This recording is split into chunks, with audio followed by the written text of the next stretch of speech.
बंदी छोड़ सतगुरु रामपाल जी परमेश्वर जी की जय हो।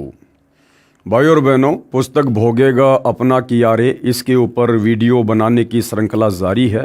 प्रत्येक वीडियो में भाई और बहनों हमें बहुत ही अच्छी जानकारी प्राप्त हो रही है कि संत और भक्तों के साथ में बदतमीजी करना, बदसलूकी करना, दुर्व्यवहार करना, फिर आगे चलकर उसकी सज़ा प्राप्त करना।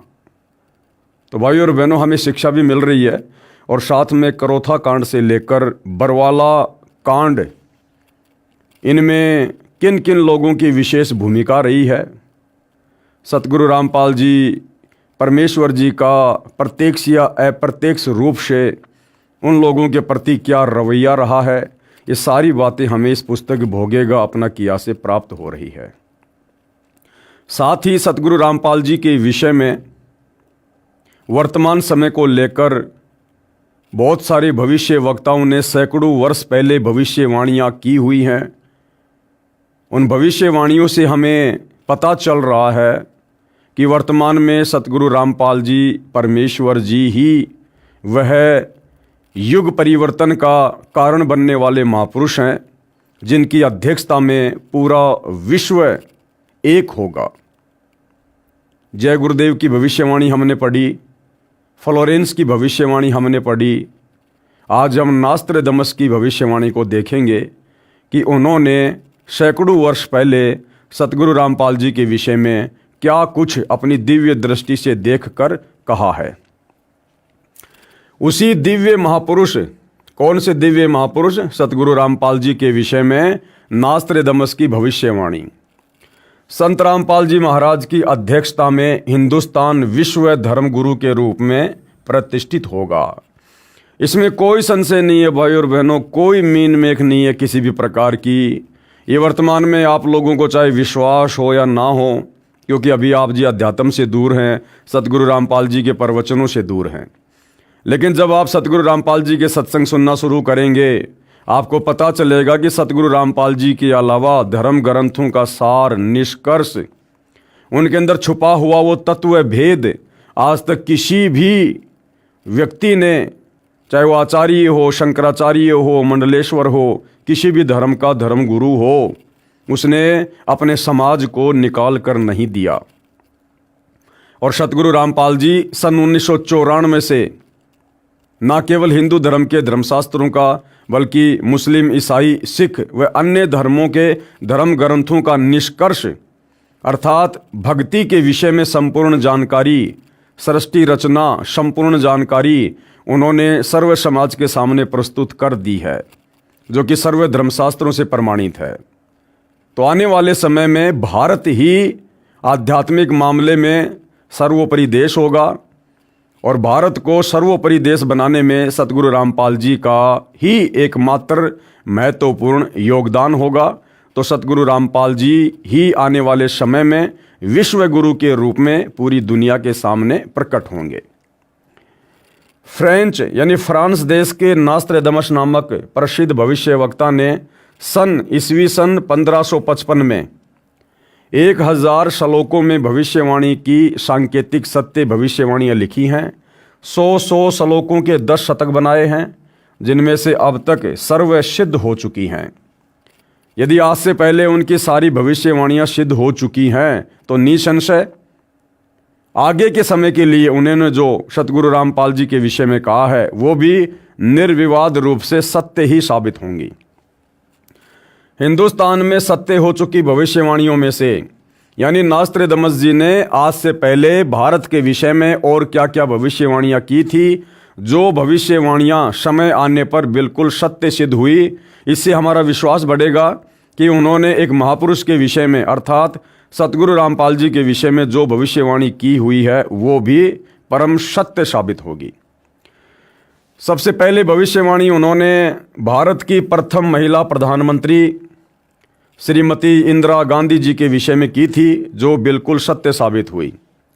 भारत की प्रथम महिला प्रधानमंत्री बहुत प्रभावशाली व कुशल होगी, ये संकेत स्वर्गीय श्रीमती इंदिरा गांधी की ओर है तथा उनकी मृत्यु निकटतम रक्षक द्वारा होना लिखा था, जो सत्य हुई।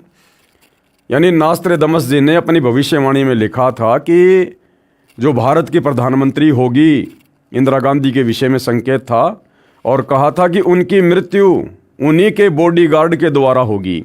और भाई और बहनों, ऐसा ही हुआ। उसके बाद उन्हीं का पुत्र उनका उत्तराधिकारी होगा, बिल्कुल सत्य हुआ। और वह बहुत कम समय तक राज्य करेगा, बिल्कुल सत्य साबित हुई उनकी बात। तथा आकस्मिक मृत्यु को प्राप्त होगा, यानी राजीव गांधी जी की अकाल मृत्यु हुई थी बॉम्ब ब्लास्ट में, जो सत्य सिद्ध हुई। पूर्व प्रधानमंत्री स्वर्गीय श्री राजीव गांधी जी के विषय में। आगे संत रामपाल जी महाराज के विषय में भविष्यवाणी नास्त्रेदमस द्वारा जो विस्तार पूर्वक लिखी है, तो हम इसको देखते हैं। अपनी भविष्यवाणी के शतक 5 के अंत में तथा शतक 6 के प्रारंभ में नास्त्रेदमस जी ने लिखा है कि आज अर्थात ईस्वी सन 1555 से ठीक 450 वर्ष बाद अर्थात सन 2006 में एक हिंदू संत यानी सायरन प्रकट होगा।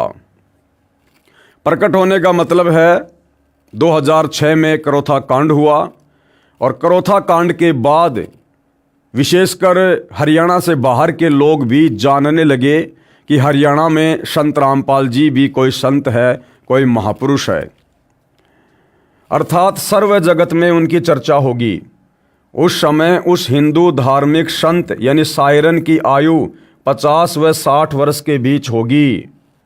परमेश्वर ने नास्त्रेदमस को संत रामपाल जी महाराज के अधेड़ उम्र वाले शरीर का साक्षात्कार करवाकर चलचित्र की भांति सारी घटनाओं को दिखाया और समझाया।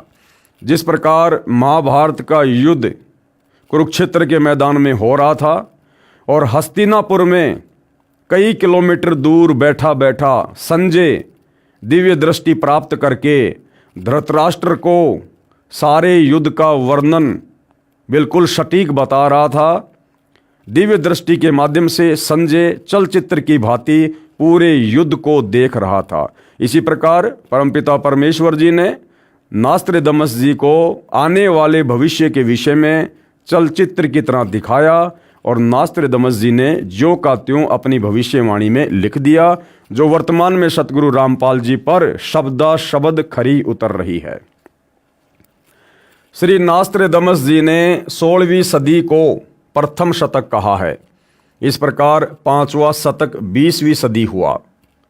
नास्त्रेदमस जी ने कहा है कि वह धार्मिक हिंदू नेता अर्थात संत, जिसको सायरन भी कहते हैं, 5वें शतक के अंत के वर्ष में अर्थात सन 1999 में घर घर सत्संग करना त्याग कर अर्थात चौखटों को लांग कर बाहर आएगा।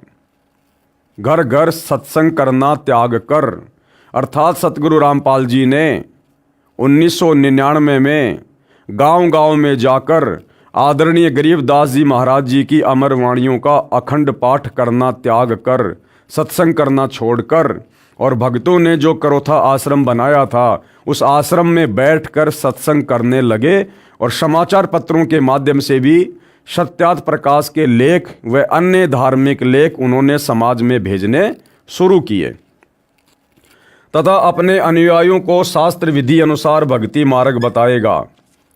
उस महान संत के बताए मार्ग से अनुयायियों को अद्वितीय आध्यात्मिक और भौतिक लाभ होगा।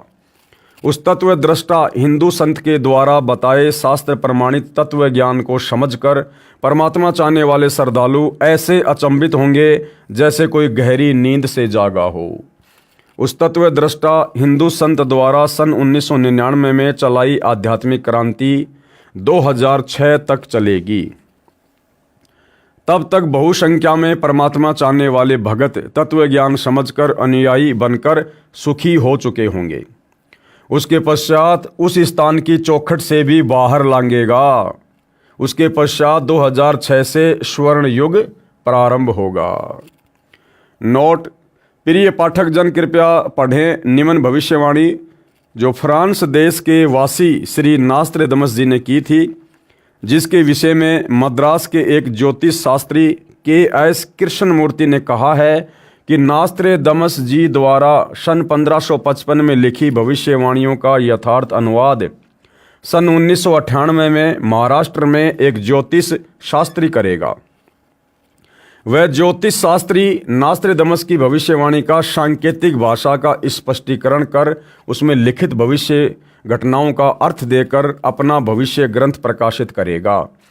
यानी महाराष्ट्र का कोई एक ज्योतिषाचार्य होगा जो नास्त्रेदमस की सांकेतिक भविष्यवाणियों को समझकर और सरल भाषा में, मराठी भाषा में लिखेगा और एक नए ग्रंथ की रचना करेगा। उसी ज्योतिष शास्त्री द्वारा यथार्थ अनुवादित की गई पुस्तक के अनुवादकर्ता के शब्दों में पढ़िए। यानी उस ज्योतिषाचार्य ने क्या कुछ लिखा है नास्त्रेदमस की भविष्यवाणियों को सरल करके, जो सतगुरु रामपाल जी पर फिट बैठती हैं। पेज नंबर 32 व 33 पर, ठहरो, स्वर्ण युग अर्थात राम राज्य आ रहा है, यानी आध्यात्मिक राज्य आ रहा है या आध्यात्मिक युग आ रहा है। एक अधेड़ उम्र का औदार्य यानी उदार अजोड़ महासत्ता अधिकारी भारत ही नहीं सारी पृथ्वी पर स्वर्ण युग लाएगा और अपने सनातन धर्म का पुनरुत्थान करके यथार्थ भक्ति मार्ग बताकर सर्वश्रेष्ठ हिंदू राष्ट्र बनाएगा। ध्यान से सुनना भाइयों और बहनों, लिखने वाले सतलोक आश्रम वाले हैं। क्या लिख रहे हैं? और अपने सनातन धर्म का पुनरुत्थान करके, यानी जो सनातन धर्म धीरे धीरे लुप्त होता जा रहा है, लुप्त हो ही चुका है, केवल सनातन का नाम रह गया, बाकी सारे कर्म और भक्ति सनातन के विपरीत भारतवासी कर रहे हैं। तो वो जो महापुरुष होगा वो दोबारा से सनातन का पुनरुत्थान करेगा। यानी धार्मिक क्षेत्र में उससे बड़ा योगदान, उससे बड़ी क्रांति और कोई नहीं लाएगा। ये पुस्तक भाइयों और बहनों सतलोक आश्रम वालों ने लिखी थी 2014 के बरवाला कांड से पहले, और वर्तमान समय चल रहा है 2025 का, जिस समय आप ये वीडियो देख रहे हैं। लिखने वाले सतलोक आश्रम वाले क्या लिख रहे हैं कि वह महापुरुष अर्थात संत रामपाल जी सनातन धर्म का पुनः उत्थान करेगा। और भाइयों और बहनों, अभी 12 दिसंबर 2025 को इन्हीं सतलोक आश्रम वालों ने सतगुरु रामपाल जी का झूठा मान सम्मान दिल्ली में उनकी फोटो को ले जाकर, और एक कोई काली रमन संस्था थी उसके द्वारा कोई कार्यक्रम आयोजित किया जाता है हर साल, यानी अपने सामाजिक लोगों को वो लोग भारत गौरव अवार्ड के नाम से कोई पुरस्कार देते हैं। तो सतलोक आश्रम वाले वहाँ पर सतगुरु रामपाल जी की फ़ोटो को ले गए, क्योंकि सतगुरु रामपाल जी वर्तमान 2025 में हिसार जेल में बैठे हुए, और वहाँ जाकर इन लोगों ने सतगुरु रामपाल जी का उस संस्था से सम्मान करवाया। और सतगुरु रामपाल जी को जो अवार्ड दिया गया वो किस क्षेत्र में दिया गया, आपको जानकर हैरानी होगी, सामाजिक कार्यों के क्षेत्र में। यानी हरियाणा में जो बाढ़ आई हुई थी, इन सतलोक आश्रम वालों ने फ्री में मोटर और पाइपें देकर बाढ़ का पानी निकलवा दिया, जिस कारण से इन्होंने सतगुरु रामपाल जी को सामाजिक कार्यकर्ता के रूप में ज़्यादा प्रसिद्ध कर दिया। तो उस काली रमन संस्था ने संत रामपाल जी को सामाजिक कार्यों में योगदान के लिए एक वो मोमेंटो दे दिया। और भाइयों और बहनों, उसी कार्यक्रम में एक और संत था, बिल्कुल नकली, उसको अपने नाम का परिचय देने का भी ज्ञान नहीं, स्वयं अपने नाम से पहले कह रहा कि मैं स्वामी फला फला आचार्य, जबकि अपने नाम से पहले कोई भी व्यक्ति श्री या स्वामी शब्द का यूज नहीं कर सकता। उसके चेले कर सकते हैं, दूसरा कर सकता है। तो जिस व्यक्ति को स्वयं के नाम का परिचय देने का भी ज्ञान नहीं, उस व्यक्ति को वहां पर बहुत बड़ा संत बनाकर और उसको जो अवार्ड दिया गया वो क्या था पता है? सनातन धर्म का पुनरुत्थान करने का अवार्ड, धार्मिक क्षेत्र में महान कार्य करने का अवार्ड। यानी इन सतलोक आश्रम वालों की आंखों के सामने धार्मिक क्षेत्र का, सनातन धर्म का पुनः उत्थान करने का जो अवार्ड है वो तो दिया गया एक नकली संत को, जिसको भक्ति मार्ग का कै ख गय का भी ज्ञान नहीं। और सतगुरु रामपाल जी जो वास्तव में सारी सृष्टि के रचयिता हैं, अध्यात्म की जिन्होंने शुरुआत की है, इनके अलावा भक्ति मार्ग के विषय में कोई ABCD भी बता नहीं सकता, उस महापुरुष सतगुरु रामपाल जी को इन मंदबुद्धि सतलोक आश्रम वालों ने धार्मिक क्षेत्र का अवार्ड नहीं दिलवाया, सनातन धर्म के पुनरुत्थान का अवार्ड नहीं दिलवाया, केवल सामाजिक कार्यों में सहयोग करने का एक अवार्ड दिलवाया। एक छोटा सा वीडियो आपको दिखा देता हूं भाइयों और बहनों। इस वीडियो को देखने के बाद आप लोगों को समझ में आ जाएगा कि ये सतलोक आश्रम वाले कितना सतगुरु रामपाल जी को समझ पाए हैं और कितना उनके आध्यात्मिक ज्ञान को समझ पाए हैं। उस कार्यक्रम में इन्होंने सतगुरु रामपाल जी का सम्मान नहीं बल्कि उनका अपमान करवाया है। सतगुरु रामपाल जी के सामने अब उनकी छवि ले गए हैं उनका सम्मान करवाने के लिए, तो इनकी नज़रों में तो सतगुरु रामपाल जी का सम्मान हुआ है। तो सतगुरु रामपाल जी के सामने, जो कि अध्यात्म के उत्पत्ति करता हैं, जनक हैं और एक नकली संत, 2 कोड़ी का जीव, उसको इन सतलोक आश्रम वालों की आंखों के सामने अध्यात्म का सर्वश्रेष्ठ अवार्ड दिया गया। इन नालायकों ने मुख से एक शब्द भी नहीं निकाला कि जी आप ये क्या कर रहे हो। अगर ये संत जी अध्यात्म को इतना जानते हैं, इतना पहचानते हैं, अगर ये इस अवार्ड के योग्य हैं, तो इनको सतगुरु रामपाल जी के भक्तों के साथ में डिबेट करनी चाहिए, आध्यात्मिक ज्ञान चर्चा करनी चाहिए। उसके बाद जो विजयी हो उसको ये अवार्ड दिया जाना चाहिए। लेकिन ये आश्रम वाले मान बढ़ाई के भूखे बैठ गए वहाँ पर सबसे आगे, सर पे पैर के पगड़ी, और अपनी आंखों से देखते रहे सतगुरु रामपाल जी की बेइज्जती।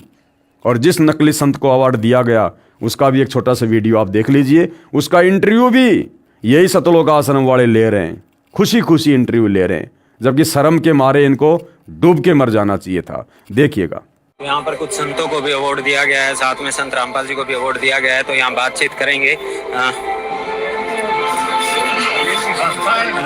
नमस्कार जी। नमस्कार। क्या नाम है जी? स्वामी गौरी शंकराचार्य। आपको भी अवार्ड दिया है, अभी हमने देखा आपको भी अवार्ड दिया गया है। थोड़ा हमारे दर्शकों को बताइए कि आपके जो कार्य क्षेत्र हैं उनके लिए बताइए। देखिए, हम धार्मिक क्षेत्र के व्यक्ति हैं। हमारा काम सनातन वैदिक धर्म का प्रचार प्रसार करना। हम लगभग 18 देशों में इस वक्त सनातन धर्म का प्रचार करते हैं, ठीक है। और योग है हमारा जो सब्जेक्ट है, मेडिटेशन है। इस प्रकार से हम समाज में कई देशों में हम लोग कार्यक्रम करते हैं।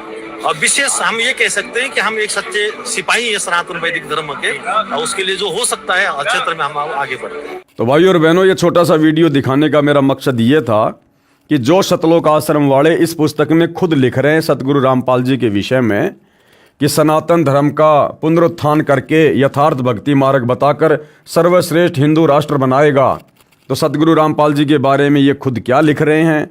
और वर्तमान में ये लोग सतगुरु रामपाल जी को भक्ति मार्ग का सर्वश्रेष्ठ योद्धा घोषित ना करके, साबित ना करके, एक छोटे से सामाजिक कार्यकर्ता के रूप में समाज के सामने पेश करके उनकी बेइज्जती करवा रहे हैं। तत्पश्चात ब्रह्म देश यानी बांग्लादेश, पाकिस्तान, बांग्ला, श्रीलंका, नेपाल, तिब्बत, अफगानिस्तान, मलाया आदि देशों में वही सार्वभौम धार्मिक नेता होगा। यानी पूरे एशिया में सतगुरु रामपाल जी ही सबसे बड़ी सार्वभौमिक सत्ता के रूप में, शासक के रूप में उभर कर आएंगे। और सत्ताधारी चांडाल चौकड़ियों यानी वर्तमान में जो राजनीति का हिस्सा हैं, मंत्री, प्रधानमंत्री, मुख्यमंत्री, सत्ताधारी चंडाल चौकड़ियों पर उसकी सत्ता होगी।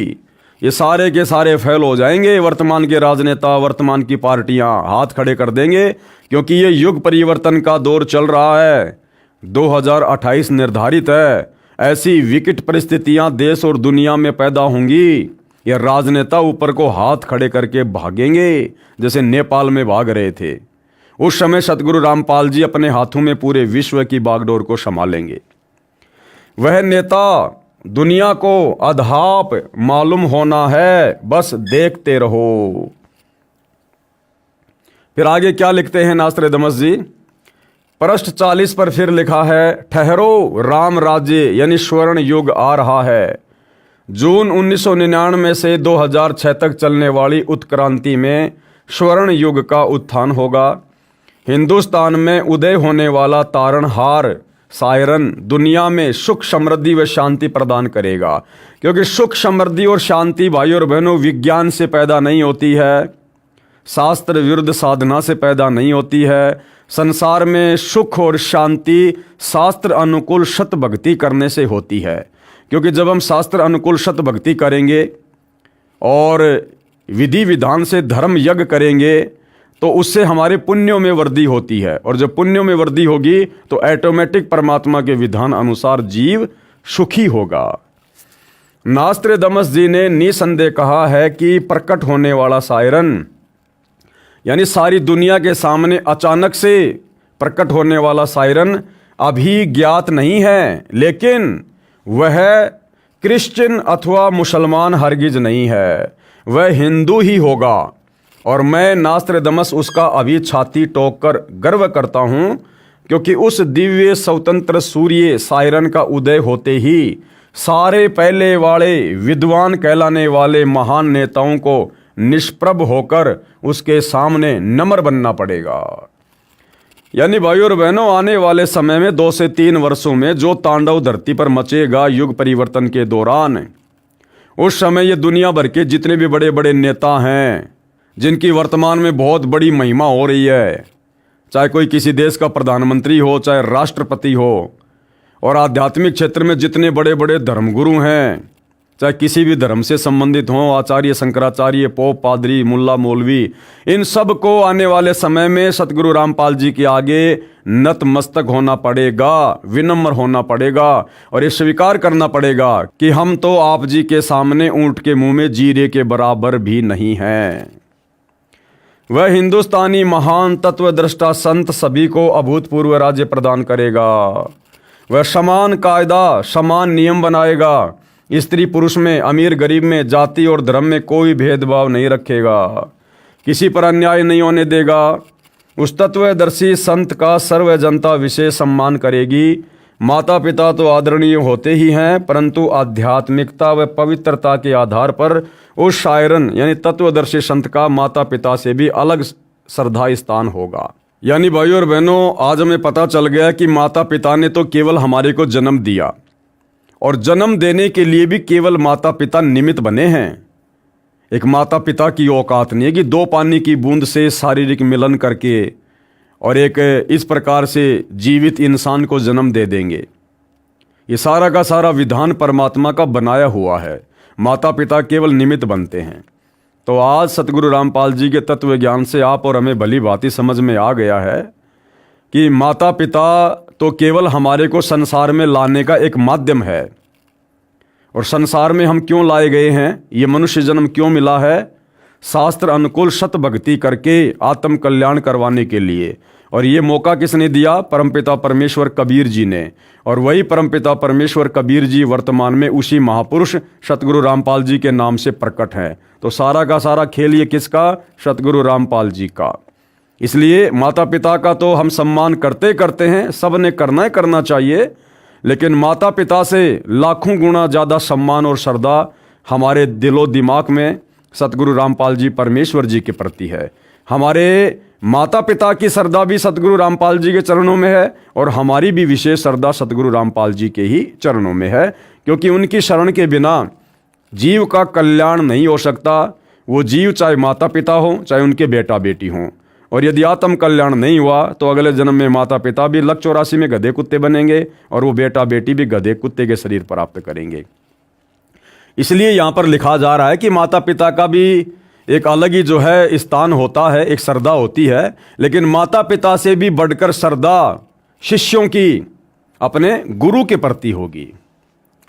नास्त्रेदमस स्वयं ज्यू वंश का था तथा फ्रांस देश का नागरिक था। उसने क्रिश्चियन धर्म स्वीकार कर रखा था। उसके बावजूद भी नास्त्रेदमस ने यही कहा है कि वह सायरन, वह महापुरुष, वो निश्चित तौर पर हिंदू होगा। यानी उसने जैसा अपनी समाधि में देखा वैसा ही उसने जो का त्यों बोल दिया। उसने क्रिश्चियन धर्म स्वीकार कर रखा था, फिर भी नास्त्रेदमस ने निसंदेह कहा है कि प्रकट होने वाला सायरन केवल हिंदू ही होगा। आगे फिर क्या लिखा गया है? सभी को समान कायदा, नियम, अनुशासन पालन करवाकर सत्य पथ पर लाएगा। मैं नास्त्रेदमस एक बात निर्विवाद सिद्ध करता हूँ, वह सायरन यानी धार्मिक नेता नया ज्ञान आविष्कार करेगा। नया ज्ञान आविष्कार करने का मतलब है अध्यात्म के विषय में वो अनसुलझे रहस्य उजागर करेगा, अर्थात सृष्टि रचना को बताएगा, सचखंड की जानकारी देगा और सार शब्द सार नाम का आविष्कार करके, उन गुप्त मंत्रों का आविष्कार करके अपने अनुयायियों को देगा। वह सत्य मार्गदर्शन करवाने वाला तारणहार एशिया खंड में जिस देश के नाम महासागर यानी हिंद महासागर है, उसी नाम वाले हिंदुस्तान देश में जन्म लेगा। वह ना ही तो क्रिश्चियन होगा, ना मुसलमान, ना ज्यू होगा, वह निसंदेह हिंदू होगा।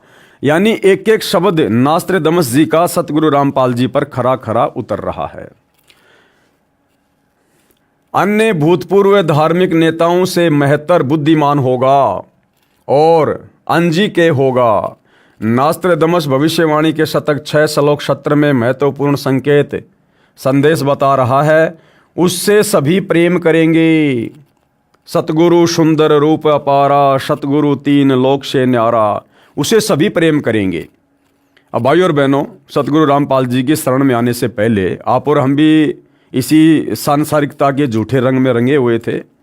पहले हमें अपने माता पिता अच्छे लगते थे, शादी होने के बाद हमें अपनी स्त्रियां अच्छी लगने लगी, स्त्रियों से बच्चे उत्पन्न होने के बाद हमें बच्चे अच्छे लगने लगे, बच्चों के बच्चे होने के बाद फिर वो पोते पोतियां हमें अच्छे लगने लगे। लेकिन अब सतगुरु रामपाल जी के ज्ञान से परिचित होने के बाद हम परिवार में रहते हैं, सभी का आदर सम्मान करते हैं, अपनी जिम्मेदारियां निभाते हैं, सबसे प्यार प्रेम से रहते हैं। लेकिन हम भक्तों का जो विशेष प्यार है, प्रेम है, लगाव है, वो केवल हमें अपने गुरुदेव भगवान से है। क्यों? क्योंकि उन्होंने हमारी आत्मा को जगा दिया, जो आत्मा अज्ञान में सोई हुई थी। उन्होंने हमें मोक्ष मुक्ति का मार्ग दिखा दिया, अन्यथा हम लक 84 योनियों में गधे कुत्ते सूअर बनकर यहीं भटकते रहते, भरमते रहते। ये परिवार आज है, यदि भक्ति ना मिलती तो कल ये परिवार भी हमसे बिछुड़ता और हम भी लक 84 योनियों में और फिर नरक में कष्ट भोगते। इसलिए इन तमाम बातों पर विचार करके हमारी जो श्रद्धा है वो सतगुरु रामपाल जी के प्रति विशेष है, अटूट है। उसका बोलबाला रहेगा, उसका भय भी रहेगा। भाई भगत को तत्व ज्ञान हो जाएगा कि यदि मर्यादा तोड़ दी, भक्ति को हल्के में ले लिया, गुरु के प्रति मन में कोई दोष आ गया तो भैया मर्यादा टूटेगी, फिर लक 84 में जाएगा, मोक्ष नहीं हो पाएगा। और मोक्ष नहीं हुआ तो फिर क्या होगा? नरक में जाएगा, जीवन बर्बाद हो जाएगा, युगों युग बीत जाएंगे, ना जाने परमात्मा फिर कब संभालेगा।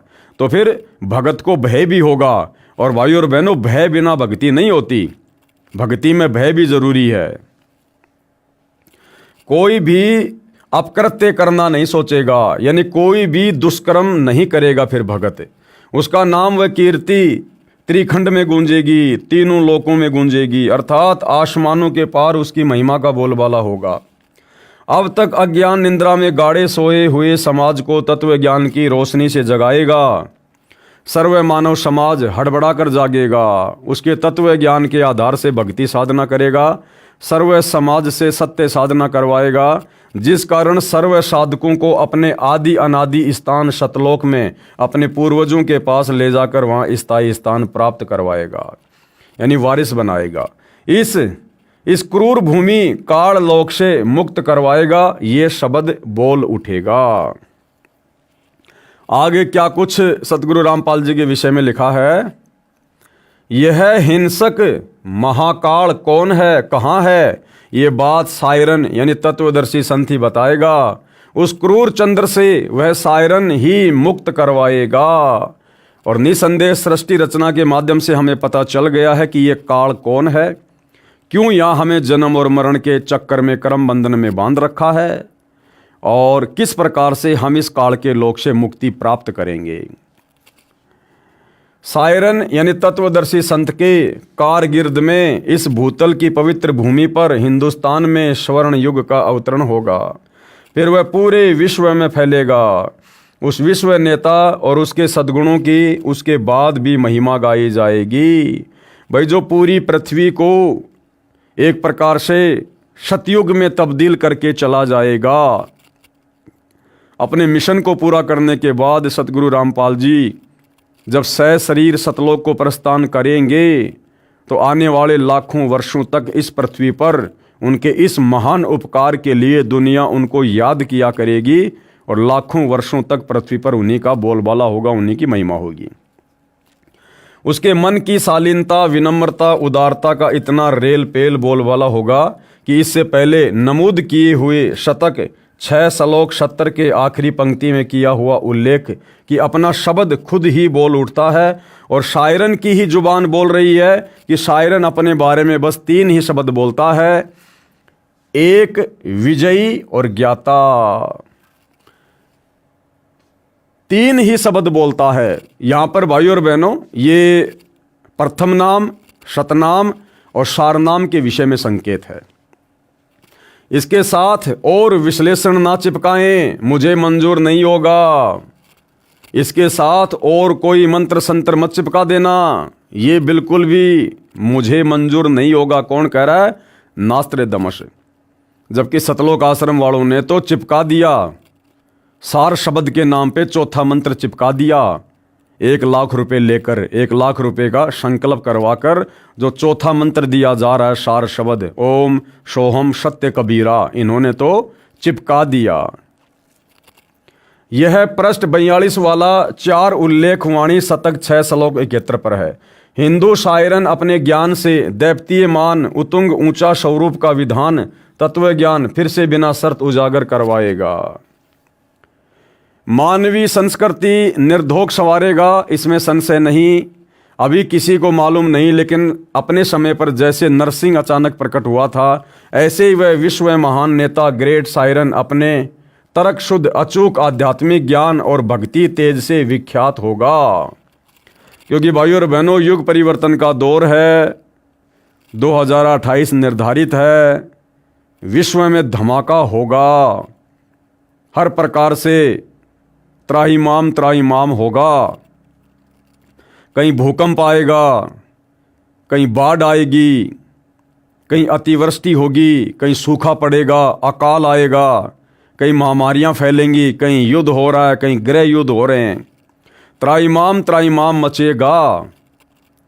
और उस समय किसी भी धर्म के ना ही तो देवी देवता आगे आकर मदद करेंगे, ना ये नकली साधु संत महात्मा सामने आएंगे, और ना किसी राष्ट्र का राष्ट्राध्यक्ष, कोई प्रधानमंत्री, मुख्यमंत्री या राष्ट्रपति जनता की पुकार सुनेगा या उनका बचाव करेगा।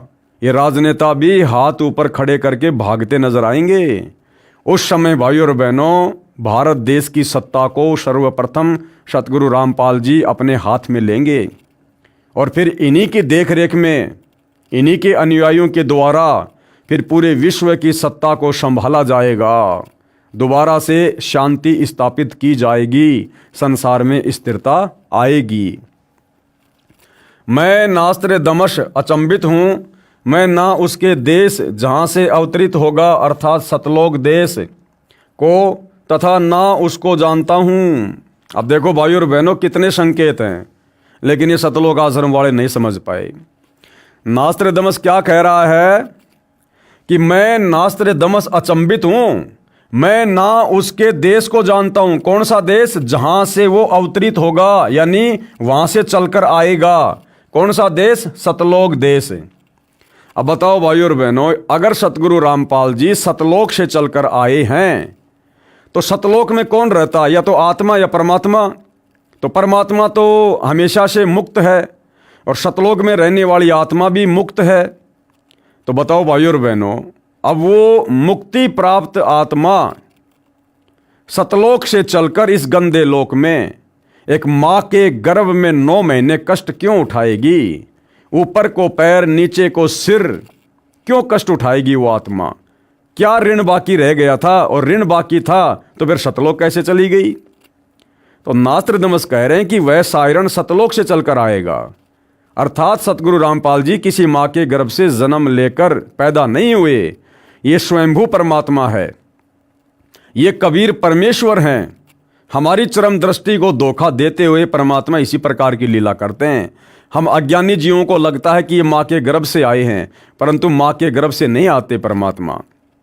इसलिए भाइयों और बहनों, अपने गुरुजी को माँ के गर्भ से जन्म लेकर जन्म लिया हुआ कहना या समझना अपने गुरुदेव भगवान के ऊपर संदेह करने में आता है, गुरु को मानुष मानने में आता है।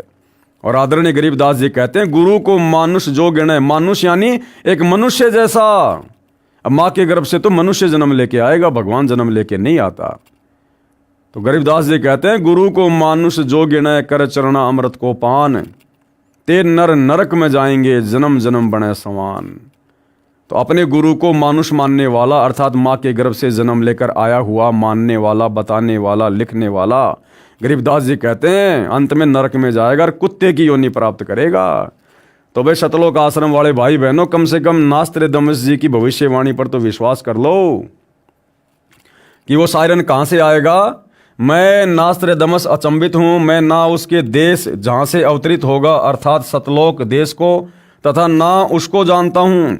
मैं उसे सामने देख भी रहा हूँ, क्योंकि उसकी पूर्व जन्म की भक्ति कमाई से परमात्मा चलचित्र की भांति वर्तमान समय को दिखा रहे थे।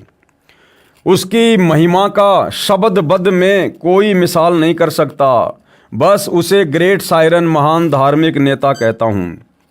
अपने धर्म बंधुओं की सदकालीन समस्या से, दयनीय अवस्था से बेचैन होता हुआ, स्वतंत्र ज्ञान सूर्य का उदय करता हुआ, अपने भक्ति तेज से जग का तारणहार, 5वें शतक 20वीं सदी के अंतिम वर्ष के अंत में यानी ईस्वी 1999, अधेड़ उम्र का विश्व का महान नेता, जैसे तेजस्वी सिंह मानव उद्विग्न अवस्था से चौखट लांघता हुआ मेरे नास्त्रदामस के मन का भेद ले रहा है और मैं उसका स्वागत करता हुआ आश्चर्यचकित हो रहा हूँ।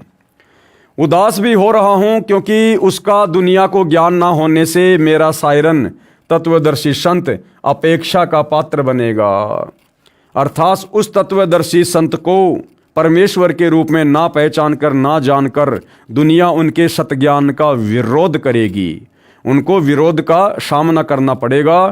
अर्थात 2006 का करोथा कांड हुआ, लोगों ने नहीं समझा अपने तारणहार को।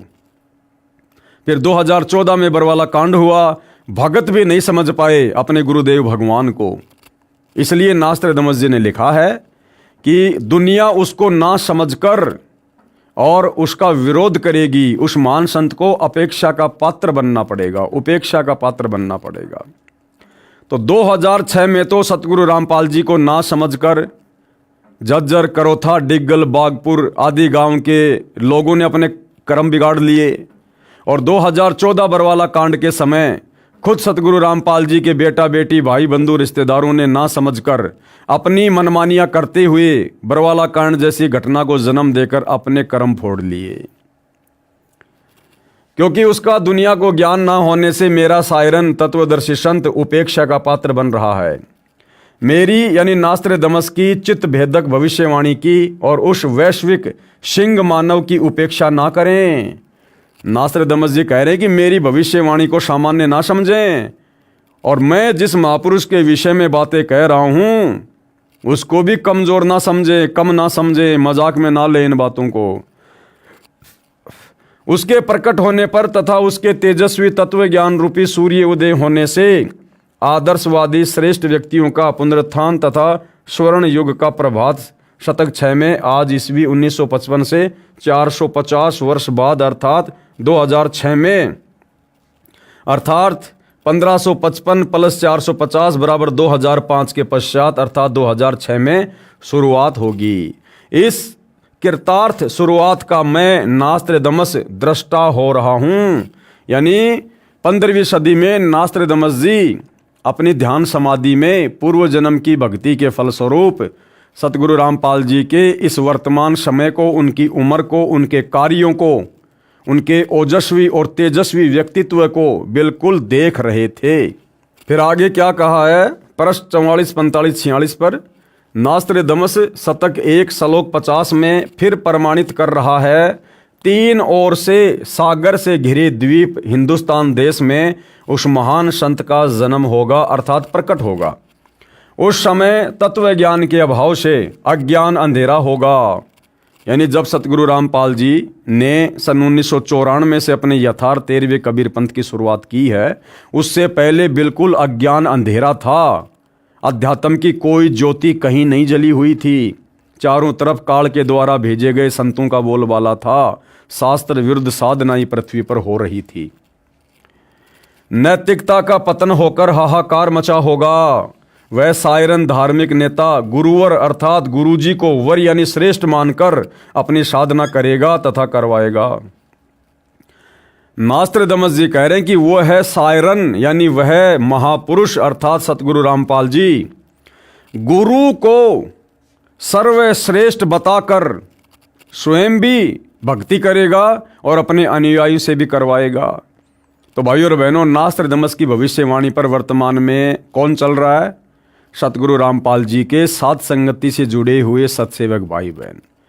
क्योंकि हम अपने गुरु को ही तो सर्वश्रेष्ठ मानकर, भक्ति का जनक मानकर, सारी सृष्टि का रचनहार मानकर, एकमात्र हम उन्हीं को अपना इष्ट मानकर उनकी पूजा 5 दीपक वाली थाली से उतारते हुए, तीनों समय की आरती करते हुए, उनके शीश पर चवर लहराते हुए और उन्हीं को एकमात्र गीता अध्याय 3 श्लोक 13 के अनुसार परमात्मा मानकर भोग लगाते हुए हम भाई बहन भक्ति कर रहे हैं नहीं कर रहे?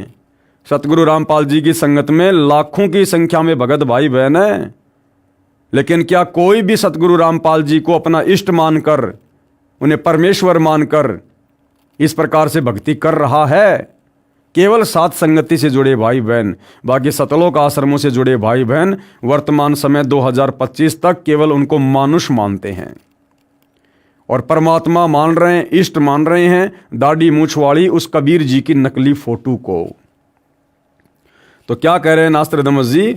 वह सायरन अर्थात धार्मिक नेता गुरुवर अर्थात गुरु जी को वर यानी श्रेष्ठ मानकर अपनी साधना करेगा तथा करवाएगा। यानी सतगुरु रामपाल जी ने भी अपने मुंह बोले गुरु जी को ही महत्वता दी, आप और हमें गुरु का महत्व समझाने के लिए। अन्यथा ये तो स्वयं जगत गुरु हैं और जगत गुरु को गुरु धारण करने की आवश्यकता नहीं पड़ती है। वह धार्मिक नेता अर्थात तत्वदर्शी संत अपने धर्म बल अर्थात भक्ति की शक्ति से तथा तत्व ज्ञान द्वारा सर्व राष्ट्रों को नतमस्तक करेगा। एशिया में उसे रोकना अर्थात उसके प्रचार में बाधा करना पागलपन होगा। शतक 1 श्लोक 50। नोट: नास्त्रदमस की भविष्यवाणी फ्रांस देश की भाषा में लिखी गई थी। बाद में एक पॉल ब्रंटन नामक अंग्रेज ने इस नास्त्रदमस की भविष्यवाणी सेंचुरी ग्रंथ को फ्रांस में कुछ वर्ष रहकर समझा, फिर इंग्लिश भाषा में लिखा। उसने गुरुवार शब्द को बृहस्पति यानी गुरुवार अर्थात थर्सडे जानकर लिख दिया कि वह अपनी पूजा का आधार बृहस्पतिवार को बनाएगा। वास्तव में गुरुवार शब्द है जिसका अर्थ है सर्व गुरुओं में जो एक तत्वज्ञाता श्रेष्ठ है तथा गुरु को मुख्य मानकर साधना करना होता है। क्या लिख रहे हैं सतलोक आश्रम वाले? देखो, नास्त्रदमस की भविष्यवाणी को भी ये लोग शुद्ध करके लिख रहे हैं कि बृहस्पतिवार का क्या मतलब होता है। क्या कह रहे हैं? गुरु को मुख्य मानकर साधना करना होता है। तो बताओ भाई, फिर हम साथ संगति से जुड़े भाई बहन गुरुद्रोही कहाँ हुए? अरे इस लाखों की संगत में, लाखों की भीड़ में हम साथ संगति वाले भाई बहन ही तो हैं जो गुरु को सर्वश्रेष्ठ मानकर, गुरु को भक्ति का आधार मानकर और भक्ति कर रहे हैं। और जब गुरु को सर्वश्रेष्ठ मान लिया, फिर दाढ़ी मूंछ वाली कबीर की नकली फोटो का हमारे घर में क्या काम, हमारे दरबार में क्या काम? फिर जून के महीने में उस दाढ़ी मूंछ वाली कबीर की नकली फोटो का प्रकट दिवस मनाने का क्या मतलब? तो गुरु को सर्वश्रेष्ठ मानकर नास्त्रदमस की भविष्यवाणी के अनुसार हम सत्सेवक भाई बहन ही भक्ति कर रहे हैं। देखो भाइयों और बहनों, जिस प्रकार गुरुदेव ने बताया कि भाई संसार में गुरु बहुत हो गए, इसलिए परमात्मा ने स्वयं को सतगुरु कहना पड़ा, सच्चा ज्ञान देने वाला।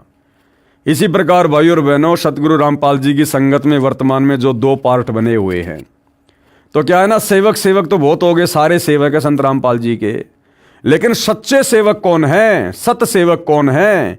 इसलिए भाइयों और बहनों, हम साथ संगति वाले भाई बहनों को सत सेवक नाम रखना पड़ा। सत सेवक। ये सतलोक आश्रमों में जाने वाले भाई बहन भी सेवक हैं, लेकिन भाई ये अपने गुरुजी के सेवक नहीं है, ये तो मुर्दों के सेवक हैं। ये तो उस मुर्दा फोटो दाढ़ी मूंछ वाली जो कबीर जी की समझी जाती है, ना जाने किसने बनाई, आजकल तो एआई से बनाई जा रही है, ये तो उस मुर्दा फोटो के सेवक हैं।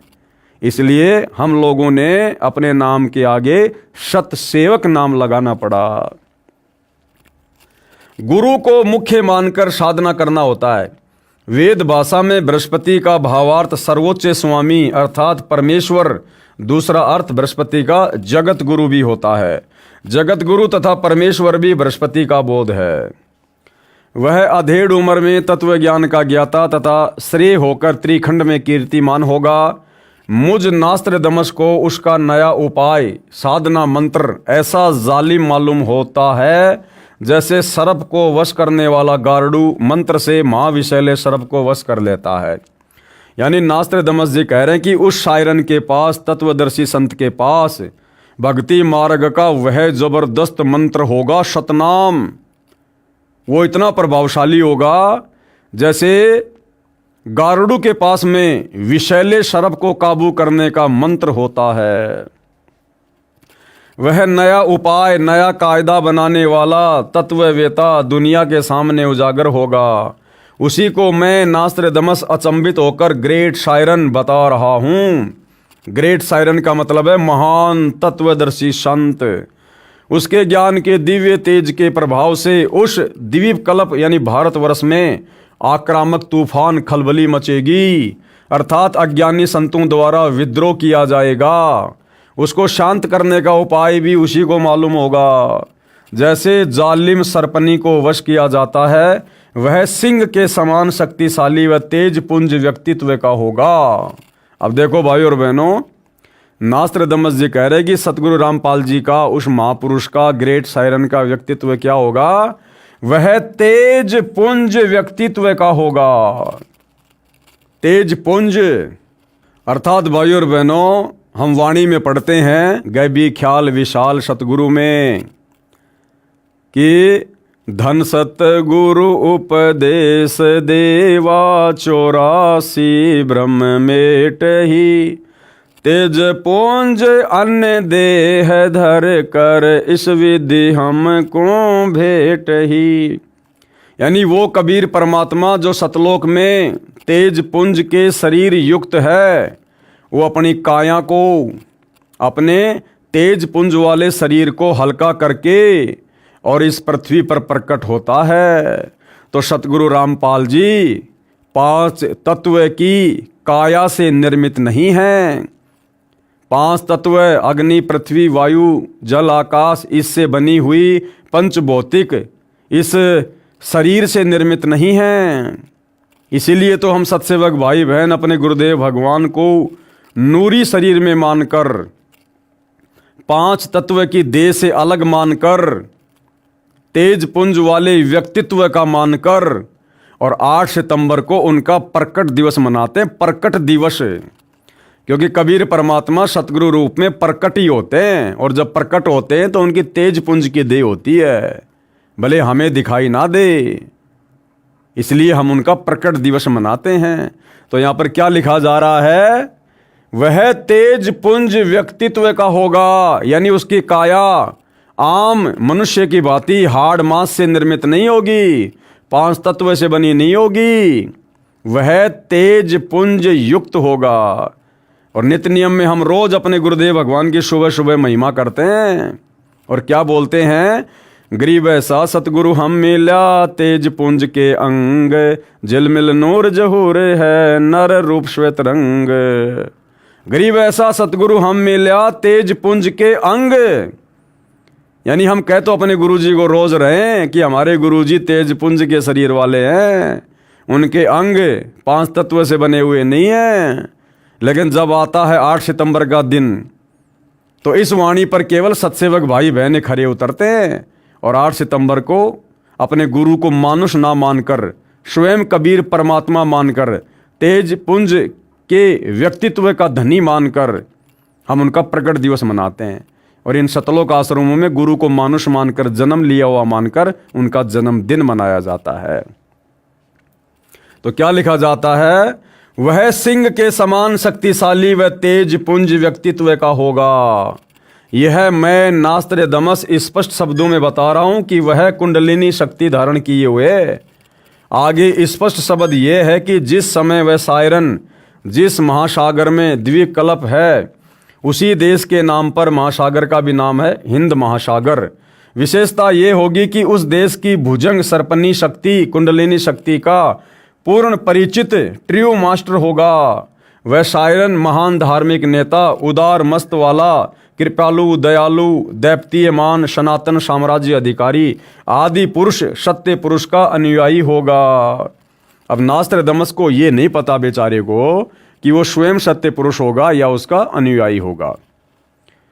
और हो सकता है ये अनुवाद करते समय अनुयायी शब्द इन आश्रम वालों ने लिख दिया हो। उसकी सत्ता सार्वभौम होगी, उसकी महिमा उपाय गुरु श्रद्धा, गुरु भक्ति अर्थात गुरु बिना कोई साधना सफल नहीं होती, इस सिद्धांत को दृढ़ करेगा। तत्व ज्ञान का सत्संग करके प्रथम अज्ञान निंद्रा में सोए अपने धर्म बंधुओं हिंदुओं को जागृत करके अंधविश्वास के आधार पर साधना कर रहे श्रद्धालुओं को शास्त्र विधि रहित साधना का बुर्का फाड़कर गूढ़ गहरे ज्ञान तत्व ज्ञान का प्रकाश करेगा। अपने सनातन धर्म का पालन करवाकर समृद्ध शांति का अधिकारी बनाएगा। तत्पश्चात उसका तत्व ज्ञान संपूर्ण विश्व में फैलेगा। उस महान तत्वदर्शी संत के ज्ञान की कोई भी बराबरी नहीं कर सकेगा, अर्थात उसका कोई भी सानी नहीं होगा। उसके गूढ़ ज्ञान तत्व ज्ञान के सामने सूर्य का तेज भी कम पड़ेगा। इसलिए मैं नास्त्रेदमस वैश्विक सिंह महामानव इतना महान होगा कि मैं उसकी महिमा को शब्दों में नहीं बांध पाऊंगा। अर्थात 7 समुद्र की मशी करूं, लेखनी करूं बन राय, सब धरती का कागज करूं, पर सतगुरु के गुण लिखे ना जाए। मैं नास्त्रेदमस उस ग्रेट सायरन को देख रहा हूं, अर्थात वो अपनी दिव्य दृष्टि कह लीजिए या समाधि अवस्था कह लीजिए, जो पूर्व जन्म की भक्ति के फलस्वरूप उसको प्राप्त थी, उस आधार से वो कह रहा है। उपरोक्त विवरण का भावार्थ है कि उस विश्व नेता को 50 वर्ष की आयु में तत्व ज्ञान शास्त्रों में प्रमाणित होगा, अर्थात वह 50 वर्ष की आयु में सन 2001 में सर्व धर्मों के शास्त्रों को पढ़कर उसका ज्ञाता तत्व ज्ञानी होगा। और सतगुरु रामपाल जी ने सन 2001 के बाद से ही इन पवित्र धर्मशास्त्रों में जो शास्त्र अनुकूल साधना के विषय में प्रमाण है लिखा हुआ है, उसको दिखाना शुरू किया। उससे पहले सन 1994 से 2001 तक उन्होंने आदरणीय गरीबदास जी के अमर ग्रंथ को आधार बनाकर ही सत्संग किए, तथा उसके पश्चात उस तत्व ज्ञान का श्रेय गे यानी जानने योग्य परमेश्वर का ज्ञान अन्य को प्रदान करने वाला होगा, तथा उसका आध्यात्मिक जन्म अमावस्या को होगा। उस समय वह प्रौढ़ होगा, तथा जब वह प्रसिद्ध होगा तब उसकी आयु 50 से 60 साल के मध्य होगी। यानी 2006 के करोथा कांड के समय परमेश्वर की जो लीला में शारीरिक आयु थी वो 50 वर्ष के आसपास थी। नास्त्रेदमस कहता है कि निसंदेह विश्व में श्रेष्ठ तत्वज्ञाता ग्रेट सायरन के विषय में मेरी भविष्यवाणी के शब्दा शब्द को किसी नेताओं पर जोड़कर तर्क वितर्क करके देखेंगे तो कोई भी खरा नहीं उतरेगा। मैं नास्त्रेदमस छाती ठोक कर शब्दा शब्द कह रहा हूं, मेरा सायरन का कृतत्व और उसका गूढ़ गहरा ज्ञान अर्थात तत्व ज्ञान ही सर्व की खाल उतारेगा। बस 2006 साल आने दो, इस विधान का एक एक शब्द खरा खरा समर्थन सायरन ही देगा। आगे क्या कुछ कहा जा रहा है। नास्त्रेदमस ने अपनी भविष्यवाणी में कहा है कि 21वीं सदी के प्रारंभ में दुनिया के क्षितिज पर सायरन का उदय होगा। जो भी बदलाव होगा वह मेरी नास्त्रेदमस की इच्छा से नहीं बल्कि सायरन की आज्ञा से, नियति की इच्छा से सारा बदलाव होगा ही होगा। यानी कलयुग में सतयुग आएगा ही आएगा। उसमें से नया बदलाव मतलब हिंदुस्तान सर्वश्रेष्ठ राष्ट्र होगा। कई सदियों से ना देखा ऐसा हिंदुओं का सुख साम्राज्य दृष्टिगोचर होगा। उस देश में पैदा हुआ धार्मिक संत ही तत्वद्रष्टा तथा जग का तारणहार जगत जेता होगा। एशिया खंडों में रामायण महाभारत आदि का ज्ञान जो हिंदुओं में प्रचलित है उससे भी भिन्न आगे का ज्ञान उस तत्वदर्शी संत का होगा। वह सत्य पुरुष का अनुयायी होगा, वह एक अद्वितीय संत होगा। बहुत सारे संत नेता आएंगे और जाएंगे, सर्व परमात्मा के द्रोही तथा अभिमानी होंगे। मुझे नास्त्र दमश्क को आंतरिक साक्षात्कार उस शायरन का हुआ है। अब देखो भाइयों और बहनों, ये है नास्त्र दमश्क की भविष्यवाणी का सार। जबकि 2014 बरवाला कांड के बाद जो ज्ञान गंगा पुस्तक लिखी गई है सतलोक आश्रम वालों के द्वारा, उस ज्ञान गंगा पुस्तक में इन सतलोक आश्रम वालों ने इसी भविष्यवाणी का उल्टा फुल्टा अर्थ कर दिया सतगुरु रामपाल जी के ऊपर लगे हुए देशद्रोह के मुकदमे को लेकर। और क्या लिख दिया इन्होंने कि उस महान शायरन के ऊपर राष्ट्रद्रोह का मुकदमा लगेगा, जबकि नास्त्र दमश्क ने ऐसा नहीं कहा था। नास्त्र दमश्क ने कहा था कि बहुत सारे संत नेता आएंगे और जाएंगे, सब परमात्मा के द्रोही तथा अभिमानी होंगे। इन आश्रम वालों ने यहां पर कह दिया कि उस महापुरुष पर राष्ट्रद्रोह का मुकदमा लगेगा। ये पुस्तक इन सतलोक आश्रम वालों ने, राष्ट्रीय समाज सेवा समिति वालों ने 2014 बलवाला कांड से पहले लिखी है। उस समय तक सतगुरु रामपाल जी पर कोई राष्ट्रद्रोह का मुकदमा नहीं लगा था। अगर उन पर ऐसा होना था, यदि पहले से यदि ऐसा ही भविष्यवाणी में लिखा हुआ था, तो इन आश्रम वालों ने इस पुस्तक में साफ साफ यहां पर राष्ट्रद्रोह का अर्थात देशद्रोह का नाम लिखना चाहिए था। लेकिन राष्ट्रद्रोह का मुकदमा लगने के बाद इन आश्रम वालों ने फिर यहां नास्त्र दमश्क की भविष्यवाणी में इस शब्द को ऐड किया है, जो कि गलत है। वह परम संत भारत के जिस प्रांत में जन्म लेगा उसका नाम 5 नदियों के नाम पर होगा, अर्थात पंजाब प्रांत। संत रामपाल जी महाराज का जन्म लेखक के अनुसार भाई 8 सितंबर 1951 में हुआ। हमारी दृष्टि में जन्म नहीं हुआ, वे प्रकट हुए हैं। उस समय हरियाणा तथा पंजाब एक ही प्रांत था। 1 नवंबर 1966 को हरियाणा प्रांत पंजाब से भिन्न हुआ। नास्त्र दमश्क ने यहां तक कहा है कि उस महान संत की माता कुल 3 बहनें होंगी। बिल्कुल सत्य है। संत रामपाल जी महाराज की माता जी 3 बहनें हैं, 2 का देहांत हो चुका है। वर्तमान में सतगुरु रामपाल जी की मुंह बोली माता जी का भी देहांत हो चुका है, अर्थात तीनों बहनों का शरीर छूट चुका है। संत रामपाल जी की माता यानी उनकी मुंह बोली माता आज 2013 तक जीवित है, लेकिन 2014 में बरवाला कांड हुआ। उसके बाद 2018 में सतगुरु रामपाल जी की मुंह बोली माता जी का भी देहांत हो गया।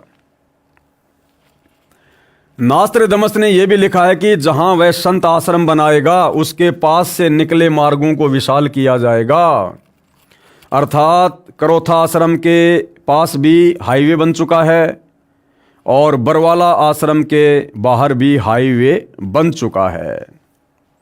हिंदुस्तान का हिंदू संत आगामी अंधकारी भक्ति ज्ञान के अभाव से अंधे प्रलयकारी स्वार्थवश भाई भाई को मार रहा है। बेटा बाप से विमुख है। हिंदू हिंदू का शत्रु, मुसलमान मुसलमान का दुश्मन बना है।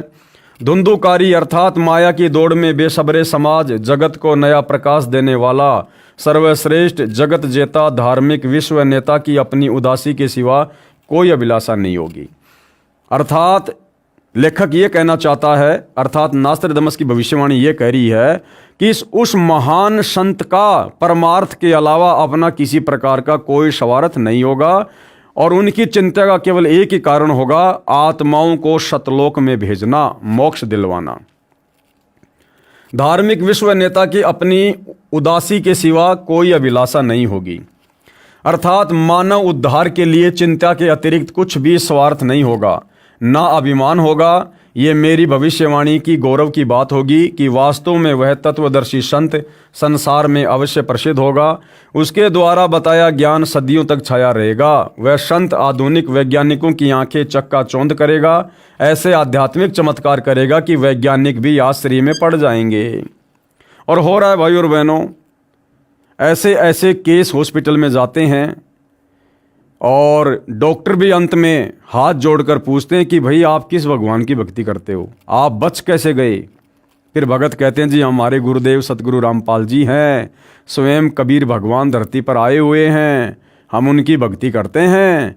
तो डॉक्टर भी कहते हैं भाई धन्य है तुम्हारे गुरुदेव, अन्यथा तुम्हारी उम्र शेष नहीं थी। तो भाई सतगुरु जो चावे सो कर दे, भरम पड़ो मत कोई, और सेऊ धड़ पर शीश चढ़ाया पाछे करी रसोई।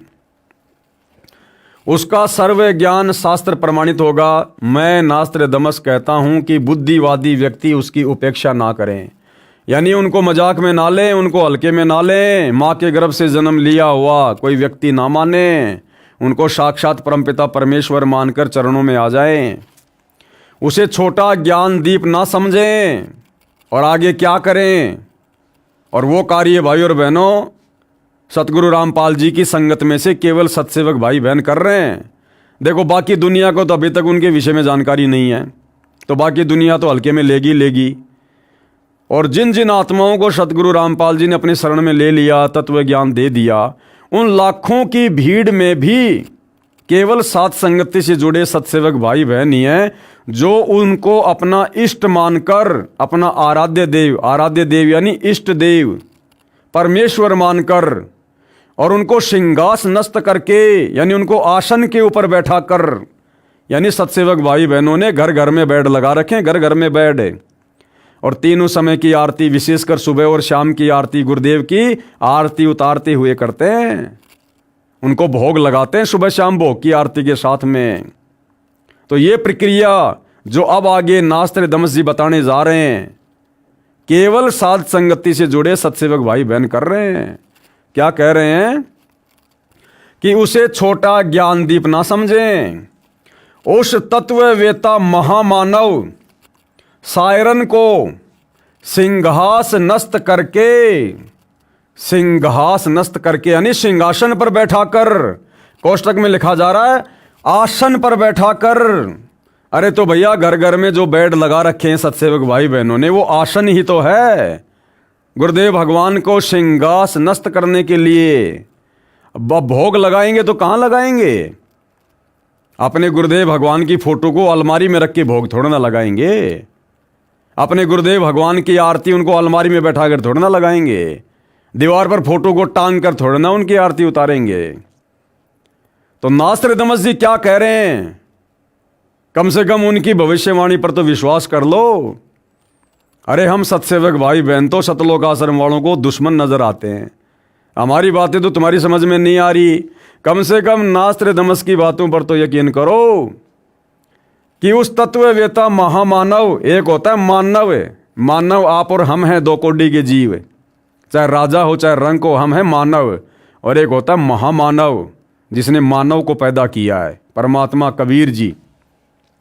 उस महामानव शायरन को सिंहास नस्त करके अर्थात आसन पर बैठाकर, जैसे सात संगति वाले भाई बहनों ने घर घर में बेड लगा रखे हैं, अपने गुरु जी को आसन दे रखा है, उसको आराध्य देव मानकर, हम सभी भाई बहन उनको आराध्य देव मानकर, इष्ट मानकर उनकी पूजा करते हैं। आराध्य देव यानी इष्ट।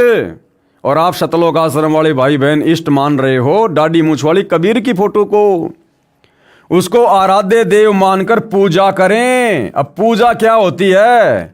पूजा पाती पंच पोहप कर पूजा, देव निरंजन और न दूजा। तो नास्त्रदमस के अनुसार केवल सत्सेवक ही अपने गुरु को पहचान कर, उनको अपना आराध्य देव, अपना इष्ट मानकर, अब जब हमने गुरु को इष्ट मान लिया, आराध्य देव मान लिया नास्त्रदमस के अनुसार, फिर भैया दाढ़ी मूछ वाली फोटो का क्या महत्व रह गया? उस कागज के टुकड़े का क्या रोल? जब हमने गुरु को इष्ट मान लिया, कबीर मान लिया, आराध्य देव मान लिया, फिर दाढ़ी मूछ वाली फोटो का जून में कबीर प्रकट दिवस क्यों मनाएं? उस मुर्दा फोटो को घर में क्यों रखें? तो नास्त्रदमस जी कह रहे हैं उसको आराध्य देव मानकर पूजा करें। वह आदि पुरुष, सत्य पुरुष का अनुयायी दुनिया का तारणहार होगा। विशेष भविष्य वक्ता नास्त्रदमस की भविष्यवाणी को ठीक से न समझकर व्यर्थ की अटकलबाजियां लगाई गई हैं। उदाहरण के लिए नास्त्रदमस की भविष्यवाणी, अब ये अंग्रेजी पढ़ लेना भाई, क्या क्या लिखा हुआ है इसमें। सेंचुरी 10 क्यूटेरियम number 75 long awaited, he will never return in Europe, he will appear in Asia and he will grow. Our all king of East, one of the legacy issued from the great Hermes, ये शब्दों के अर्थ भी लिखे हुए हैं भाई, देख लेना। मेरे को तो ज़्यादा ये अंग्रेजी फंग्रेजी आती नहीं है, हम तो सीधा हिंदी पे चलते हैं। वह महान सायरन उस देश में उत्पन्न होगा जो 3 ओर से सागर से घिरा होगा। भारत ही एकमात्र ऐसा देश है जो 3 ओर से समुद्र से घिरा है। नंबर 2, उस देश का नाम एक समुद्र के नाम पर होगा, हिंद महासागर अर्थात हिंदुस्तान।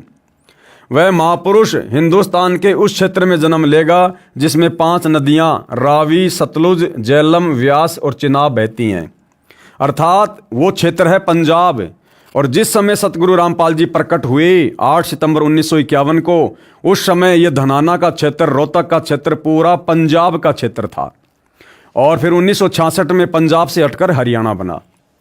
विवेचन, इस आधार से एक सज्जन ने अपना मत व्यक्त किया है कि श्री गुरु नानक जी के विषय में उपरोक्त भविष्यवाणी है, क्योंकि श्री नानक जी का जन्म पंजाब प्रांत में हुआ था। विचार करें, उस सज्जन को ध्यान नहीं रहा कि श्री नास्त्रदमस ने यह भविष्यवाणी सन 1555 में लिखी थी और श्री नानक जी का जीवन काल सन 1469 से सन 1539 तक रहा था। ये भविष्यवाणी है, भूतवाणी नहीं है। इसलिए उस सज्जन का तर्क गलत है। संत रामपाल जी महाराज नास्त्रदमस के उचित पात्र हैं। आगे और क्या कुछ लिखा गया है।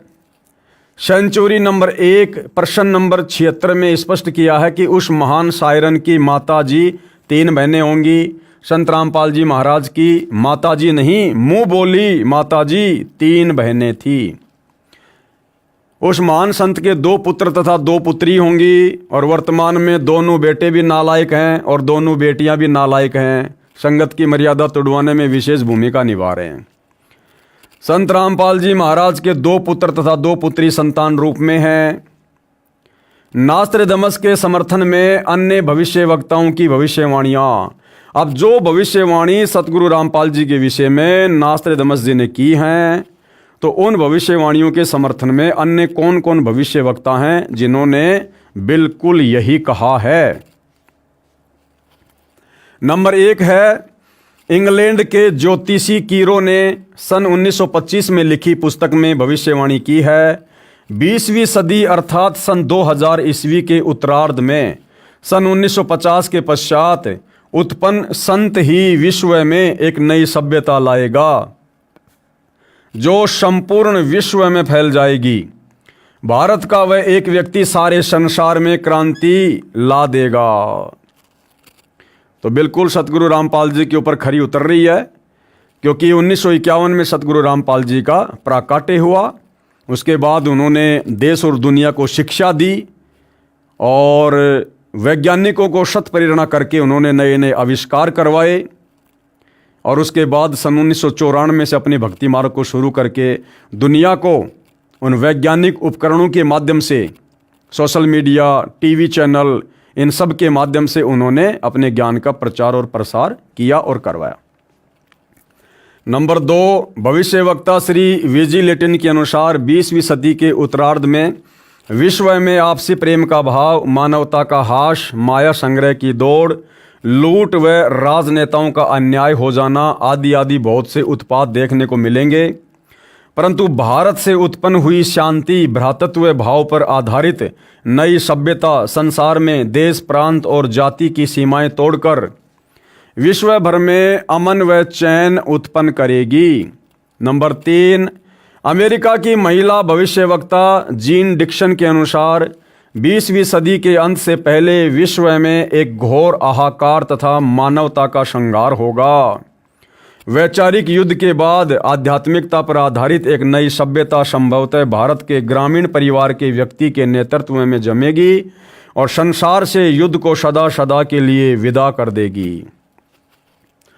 अमेरिका के भविष्यवक्ता श्री एंडरसन के अनुसार 20वीं सदी के अंत से पहले या 21वीं सदी के प्रथम दशक में विश्व में असभ्यता का नंगा तांडव होगा। इस बीच भारत के एक देहात का एक धार्मिक व्यक्ति, एक मानव, एक भाषा और एक झंडा की रूपरेखा का संविधान बनाकर संसार को सदाचार, उदारता, मानवीय सेवा व प्यार का सबक देगा। ये मसीहा सन 1999 तक विश्व में आगे आने वाले हजारों वर्षों के लिए धर्म व सुख शांति भर देगा। अब हालैंड के भविष्यवक्ता क्या कह रहे हैं? हॉलैंड के भविष्य दृष्टा श्री गेरार्ड क्राइसेसे के अनुसार 20वीं सदी के अंत से पहले या 21वीं सदी के प्रथम दशक में भयंकर युद्ध के कारण कई देशों का अस्तित्व ही मिट जाएगा, परंतु भारत का एक महापुरुष संपूर्ण विश्व को मानवता के एक सूत्र में बांध देगा। वह हिंसा, फूट, दुराचार, कपट आदि संसार से सदा के लिए मिटा देगा। अब अमेरिका के एक दूसरे भविष्यवक्ता श्री चार्ल्स क्लार्क के अनुसार 20वीं सदी के अंत से पहले एक देश विज्ञान की उन्नति में सब देशों को पछाड़ देगा। कौन? अमेरिका। परंतु भारत की प्रतिष्ठा विशेषकर इसके धर्म और दर्शन से होगी, जिससे पूरा विश्व अपना लेगा। यह धार्मिक क्रांति 21वीं सदी के प्रथम दशक में संपूर्ण विश्व को प्रभावित करेगी और मानव को आध्यात्मिकता पर विवश कर देगी। अब ये हंगरी की महिला ज्योतिषी बोरिस्का के अनुसार सन 2000 ईस्वी से पहले उग्र परिस्थितियों, हत्या और लूटपाट के बीच ही मानवीय सद्गुणों का विकास एक भारतीय फरिश्ते के द्वारा भौतिकतावाद से सफल संघर्ष के फलस्वरूप होगा, जो चिरस्थायी रहेगा। इस आध्यात्मिक व्यक्ति के बड़ी संख्या में छोटे छोटे लोग ही अनुयायी बनकर भौतिकतावाद को आध्यात्मिकता में बदल देंगे। अब एक चीज़ देखना भाइयों और बहनों, ये जितने भी भविष्य वक्ता हैं, ये जो युद्ध की बातें कर रहे हैं, विश्व में फैलने वाली अराजकता की बातें कर रहे हैं, इन सब का जो समय है सन 2000 के आसपास का है। अब भाइयों और बहनों, हम लोग पहले सुना करते थे जब छोटे छोटे थे, क्योंकि दास का तो 1984 का जन्म है, तो जब दास छोटा था 8-10 साल का, तो सुना करता था, लोग कहते थे 1998 के लिए कि भैया ऊपर से गोला गिरेगा, दुनिया का नाश हो जाएगा, दुनिया ख़त्म हो जाएगी। भाइयों और बहनों, असल में ये जो परिस्थितियां हैं भविष्य वक्ताओं के अनुसार, ये संसार में सन 2000 के आसपास ही पैदा होनी थी। ये पूरा विश्व 2000 के आसपास विशेष संकट के दौर से गुजरना था। लेकिन भाइयों और बहनों, उस समय तक सतगुरु रामपाल जी परमेश्वर जी का ज्ञान, उनका प्रचार प्रसार देश और दुनिया में इतना नहीं हुआ था। इसलिए इस महापुरुष सतगुरु रामपाल जी ने भविष्यवाणियों के अनुसार होने वाली उन घटनाओं को उस समय टाल दिया और परमात्मा ने कुछ समय के लिए और आगे बढ़ा दिया उस समय को, विनाशकारी समय को। और उस समय को आगे बढ़ाया तो भाइयों और बहनों, प्रकृति का हिसाब तो परमात्मा ने भी नियम अनुसार बराबर करना पड़ता है। वो होना था 1998-2000 के आसपास, लेकिन सतगुरु रामपाल जी ने समय को आगे बढ़ा दिया। लेकिन काल के कागजों में तो भैया पूरा करना पड़ता है। उसके लिए 2006 का क्रोथा कांड हुआ। उस समस्या को परमात्मा ने अपने ऊपर लिया जो पूरे विश्व के ऊपर आनी थी। फिर आपने सुना होगा, भविष्य वक्ता कह रहे थे भैया 2012 में दुनिया का अंत हो जाएगा, दुनिया का अंत हो जाएगा। बिल्कुल होना था, लेकिन परमात्मा ने फिर से समय को आगे बढ़ाया कि अभी भी मेरा तत्व ज्ञान पूरे विश्व में, विशेषकर पूरे भारतवर्ष में अच्छे से नहीं फैला है। उस समय को परमात्मा ने आगे बढ़ाया। अब समय आगे बढ़ाया तो परमात्मा ने प्रकृति के नियमों को तोड़ा, लेकिन परमात्मा ने तो नियम नहीं तोड़ते, युद्ध तो दिखाना पड़ेगा। फिर परमात्मा ने 2014 बरवाला कांड, वो जो हुआ था काल की प्रेरणा से, इन आश्रम वालों के माध्यम से जो होना था, बहुत बड़ी तबाही, लेकिन परमात्मा ने हल्के में टाल दिया और 2014 का वो बरवाला कांड होके रह गया। समय को परमात्मा ने फिर आगे टाल दिया कि अभी मेरा ज्ञान पूरी तरह से मेरे बच्चों तक नहीं पहुंचा है। अब भाइयों और बहनों, जो 2028 का समय है, अब ये समय आगे नहीं बढ़ेगा।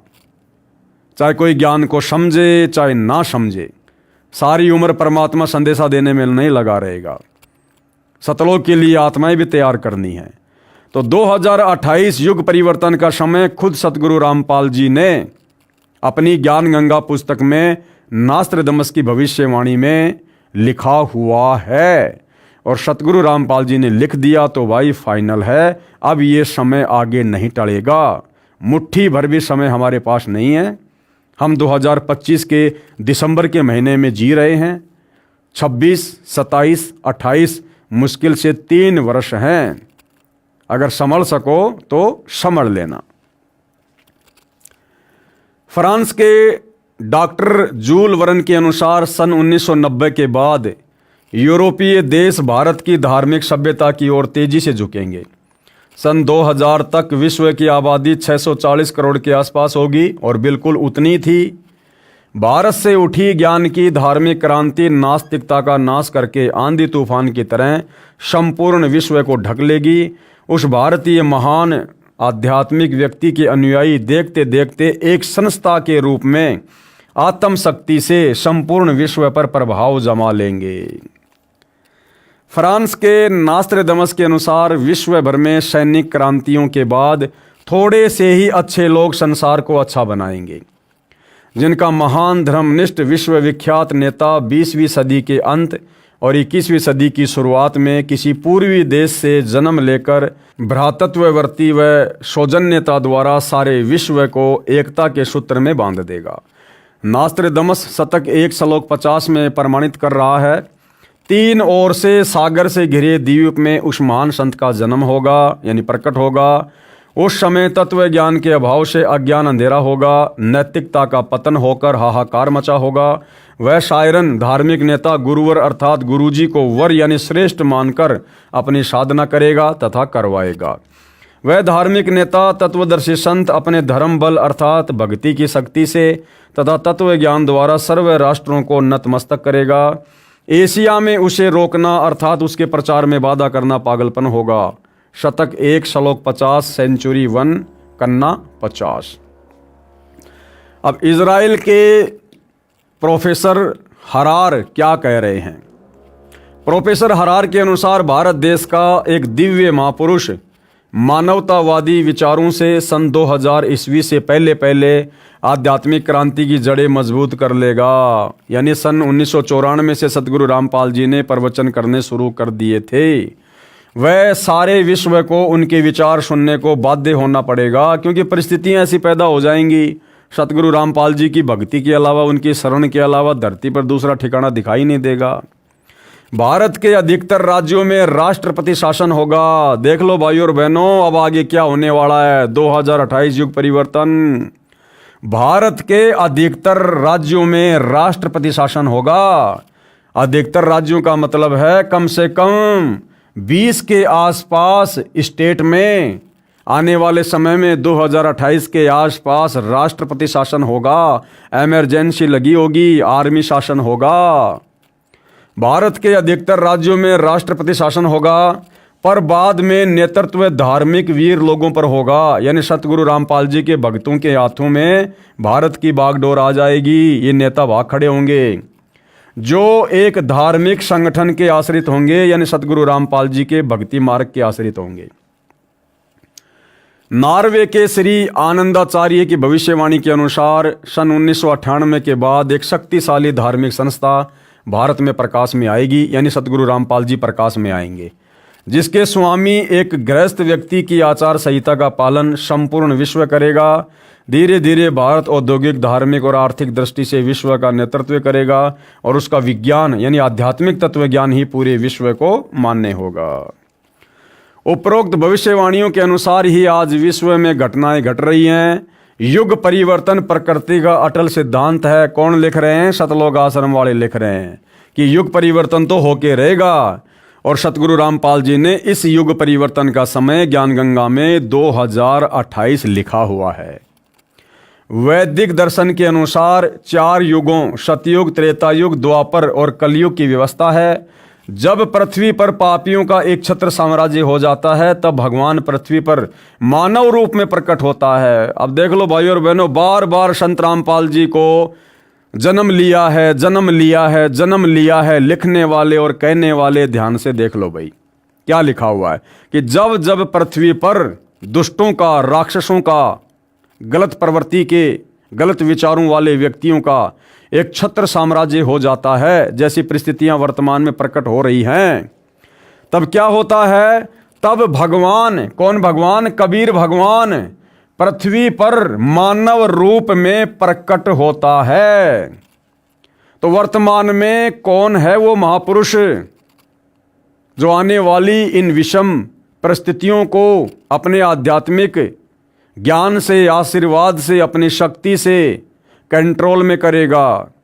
सतगुरु रामपाल जी। तो कौन हुए सतगुरु रामपाल जी? स्वयं भगवान परमात्मा। और वे किस विधि से आए संसार में?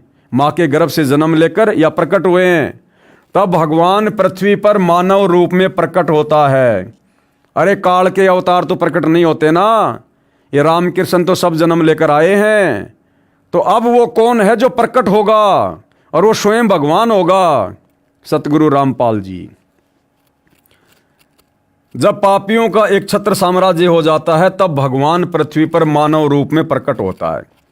मानवता के इस पूर्ण विकास का काम अनादिकाल से भारत ही करता आया है। यानी ये आध्यात्मिक क्रांति हर युग में भारत से ही शुरू होती है। भारत अध्यात्म का सेंटर है। इस पुण्य भूमि पर अवतारों का अवतरण अनादिकाल से होता आ रहा है।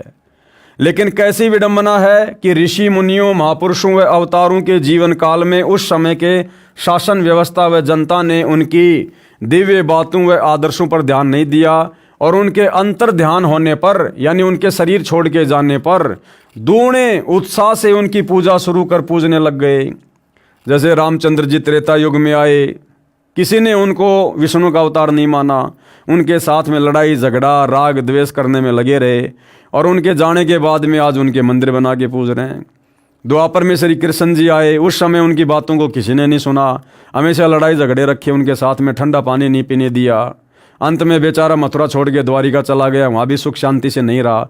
कुछ समय बाद एक शिकारी ने जहरीला तीर उनके पैर में मार दिया, हिरण की आंख समझ कर तड़प तड़प कर मौत हुई। और अब उनके जगन्नाथ जैसे बड़े बड़े मंदिर बनाकर मूर्तियां रख के उनकी पूजा की जा रही है। तो लेखक कहना चाहता कि ऐसी गलती वर्तमान में मत करो जो हम पहले कर चुके हैं।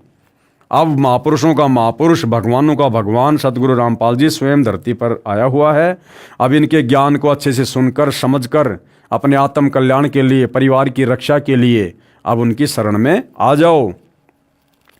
ये भी एक विडंबना है कि हम जीवित और समय रहते उनकी नहीं मानते, अपितु उनका विरोध व अपमान ही करते हैं।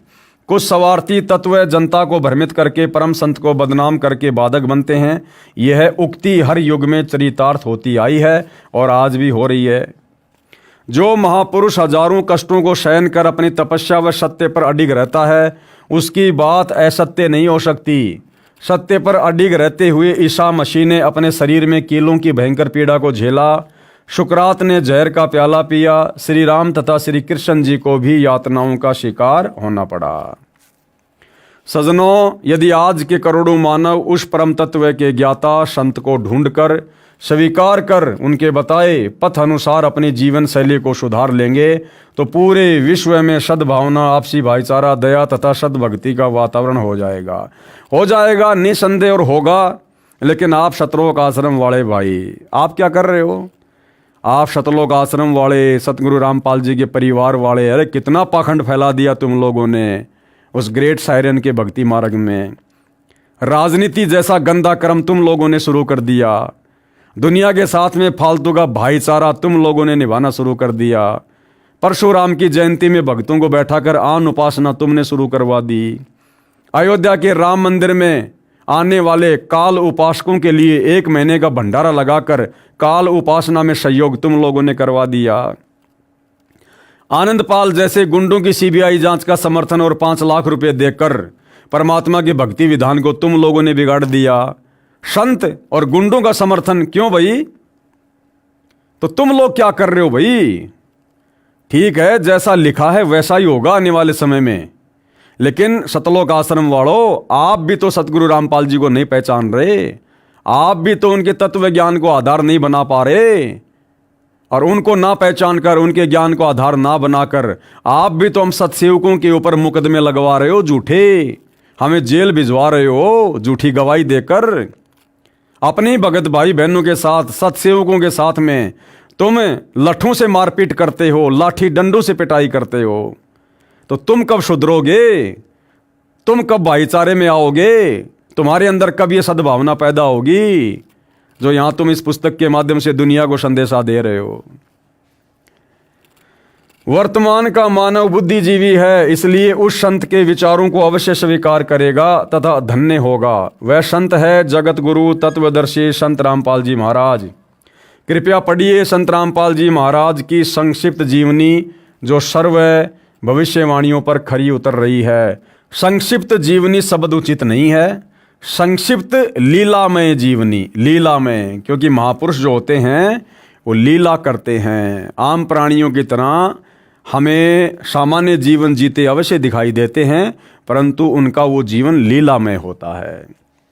तो संत रामपाल जी महाराज जी का संक्षिप्त लीलामय परिचय यहाँ पर लेखक ने लीलामय लिखना चाहिए था, लेकिन लेखक जो भगत है वो अभी सतगुरु रामपाल जी को केवल अपना गुरु मान रहा है, अपना इष्ट नहीं मान रहा। अगर इष्ट मानता तो इष्ट यहाँ पर लीला करने आता है। इष्ट कौन? कबीर।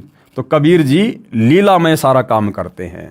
तो भाइयों और बहनों, इस विषय के ऊपर हम कल विशेष तौर पर जानेंगे, समझेंगे, और अध्यात्म के साथ साथ हम गहरी शिक्षा भी लेंगे ताकि हम निकट भविष्य में गलतियां करने से बचें, मर्यादा में रहकर भक्ति को सफल करें और अपने मनुष्य जीवन को धन्य करें। तो आज के वीडियो में केवल इतना ही। कल फिर परमेश्वर की सेवा में हाजिर होंगे। तब तक गुरुदेव भगवान हम सबको आशीर्वाद दे, सद्बुद्धि दे। बंदी छोड़ सतगुरु रामपाल जी भगवान की जय हो।